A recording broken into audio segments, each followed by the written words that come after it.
ദൈവം എന്റെ കൂടെ. തമ്പുരാട്ടിയുടെ കൂടെ റോയൽ സൂട്ടിൽ ഡിന്നറിങ്ങിന് പോയപ്പോ നീ എന്തുവാ എന്നോട് പറഞ്ഞത്? Please don't misunderstand me. അല്ലടാ പുല്ലേ. അയ്യോ മുനുസ്വാമി ആയിരിക്കും ഫോട്ടോ മേടിക്കാൻ വന്നാ കൂടെ. ഇത് മുനിസ്വാമി അല്ല. അയ്യോ അല്ലേ? ആ എന്നാ ഇതായിരിക്കും.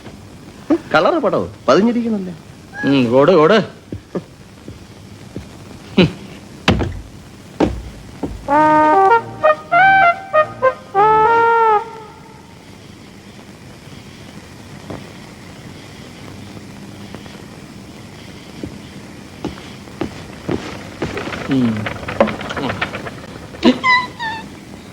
ജ്യോതിയും വന്നില്ല, തീയും വന്നില്ല, ഒരു മണ്ണാങ്കട്ടിയും വന്നില്ല. എത്ര കഷ്ടപ്പെട്ടാണ് ഞാൻ തിരിച്ചു വന്നെന്ന് അറിയാമോ? ഓടി ഓടി വരുമ്പോ ഒരു ആന. പക്ഷെ ഞാൻ രക്ഷപ്പെട്ടു. എങ്ങനെ? ആന എവളെ കണ്ടോടി കാണും. എനിക്ക് വിശക്കുന്നു, എനിക്ക് വിശക്കുന്നു. ഒരു തരത്തിലും എന്നെ ജീവിക്കാൻ സമ്മതിക്കില്ലെന്ന് ഉറപ്പിച്ച് തീരുമാനിച്ചിറങ്ങിയിരിക്കുകയാണല്ലേ?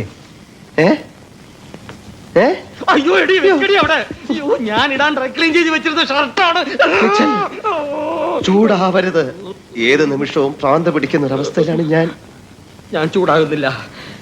പക്ഷെ തമ്പുരന്റെ തമ്പുരാട്ടിയുടെ നിലപാടെന്താന്ന് എനിക്കറിയണം.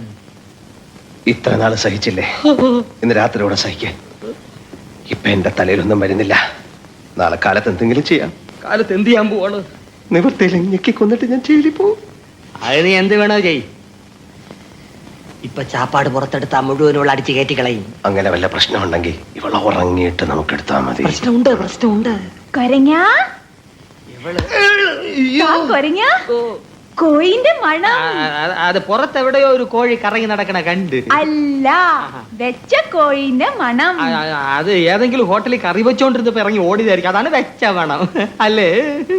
പോയി കിടന്നു ഉറങ്ങു വേണ്ടേ?